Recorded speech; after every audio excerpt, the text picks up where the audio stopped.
Hello friends, இன்றைக்கி குழந்தைங்கள்லாம் விரும்பி சாப்பிட்ற பட்டர் கார்லிக் எக்ஸ் தான் நம்ம பார்க்க போகிறோம். முட்டை சாப்பிடாத குழந்தைய கூட இந்த மாதிரி பட்டர் கார்லிக் எக்ஸ் செஞ்சு கொடுங்க, கண்டிப்பாக சாப்பிட்டுட்டு போயிடுவாங்க. காலையில் பிரேக்ஃபாஸ்ட்டாக சாப்பிடும்போது நல்ல ஒரு ஹோல்சம் ஃபுட்டாக இருக்கும். வாங்க எப்படி செய்கிறதுன்றதை நம்ம பார்க்கலாம்.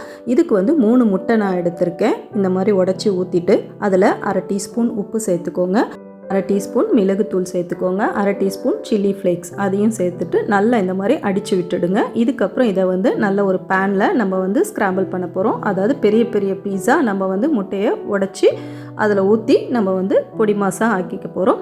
இதுக்கு 1 டீஸ்பூன் அளவுக்கு வெண்ணெய் எடுத்துக்கோங்க. சேர்த்துட்டு இப்போ அடித்து வச்சுருக்கிற அந்த முட்டை கலவையை இதில் நம்ம ஊற்றிடலாம். ஊற்றிட்டு இப்போ ரொம்ப அப்படியே இந்த முட்டை பொடி மாசுக்கு செய்கிற மாதிரி நல்ல பொடி பொடியாக ஆக்க வேண்டாம், கொஞ்சம் பீசஸ் மாதிரி நமக்கு கிடைக்கணும். அதனால் பொறுமையாக இந்த மாதிரி செஞ்சு விடுங்க.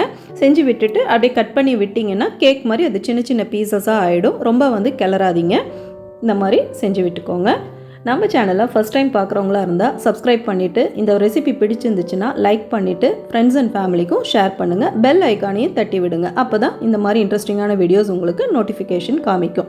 இந்த மாதிரி ஸ்க்ராம்பிள் பண்ண எக்கை எடுத்து ஒரு ஓரமாக வச்சுட்டு திருப்பி அதே அளவுக்கு 1 டேபிள் ஸ்பூன் வெண்ணெய் சேர்த்துக்கோங்க. அந்த பேனில் சேர்த்துட்டு நல்ல ஒரு 8லேருந்து 9 பூண்டு பல்ல நல்லா தட்டி வச்சுருக்கேன், பொடி பொடியாக நறுக்கிட்டு அதையும் சேர்த்துக்கோங்க. இதுதான் இந்த டிஷ்ஷுக்கே நல்ல ஒரு ஃப்ளேவர் கொடுக்கும்.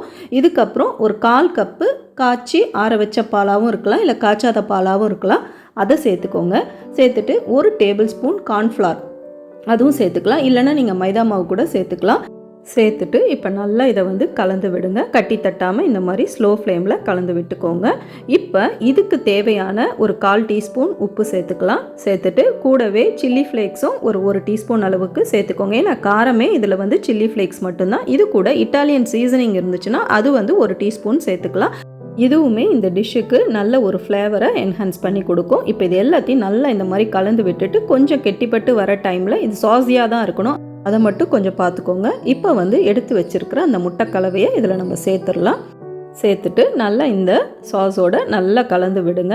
அவ்வளோதான், நம்ம பட்டர் கார்லிக் எக்ஸ் தயாராகிடுச்சு. லாஸ்ட்டாக கொத்தமல்லி இலையை நல்லா பொடியாக நறுக்கி இது மேலே தூவி இறக்கினோம்னா அப்படியே பிள்ளைங்களுக்கு ஒரு பவுலில் போட்டு கொடுத்தீங்கன்னா 3 முட்டை நம்ம இதில் சேர்த்துருக்கோம்.